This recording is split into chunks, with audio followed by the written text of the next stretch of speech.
మీకు తెలియకుండా మీ బ్యాంకు వాళ్ళు మీ డబ్బును తీసుకుంటారని తెలుసా?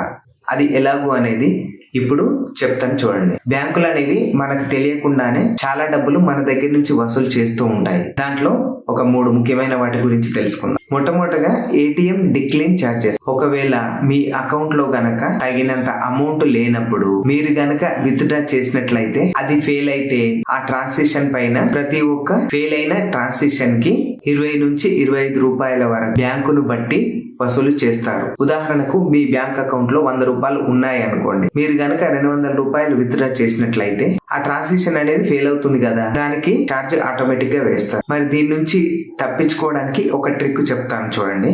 ముందుగా బ్యాంక్ బ్యాలెన్స్ చెక్ చేసుకున్న తర్వాతనే విత్డ్రా చేయండి.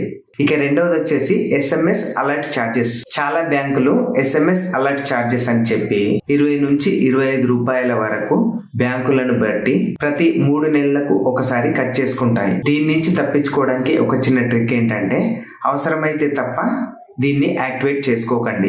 దానికంటే బెటర్ ఈమెయిల్ అలర్ట్స్ కి మార్చుకోవచ్చు. ఇక మూడోది ఇన్యాక్టివిటీ పెనాల్టీ. మీ సేవింగ్ అకౌంట్ 12 నుంచి 24 నెలల పాటు ఉపయోగించకుండా ఉంటే, అంటే ఎలాంటి డబ్బు జమ చేయకపోవడం లేదా విత్డ్రా చేయకపోవడం లాంటివి జరిగితే బ్యాంకులు రియాక్టివేషన్ లేదా మెయింటెనెన్స్ ఫీజులు వసూలు చేయవచ్చు. దీని నుంచి తప్పించుకోవడానికి ఒక చిన్న ట్రిక్ ఏంటంటే ప్రతి బ్యాంక్ అకౌంట్ లో ప్రతి 2 నెలలకు లేదా 3 నెలలకు ఒకసారి డబ్బును జమ చేయడం లేదా విత్డ్రా చేయడం అనేది చేస్తూ ఉండండి. ఇవే కాకుండా ఇంకా చాలా రకాల ఛార్జెస్ అనేవి వేస్తుంటాయి. కాకపోతే నాకు తెలిసినవి ఇలాంటివి తప్పించుకోవాలంటే ఒక 3 ట్రిక్స్ నాకు తెలిసినవి చెప్తాను.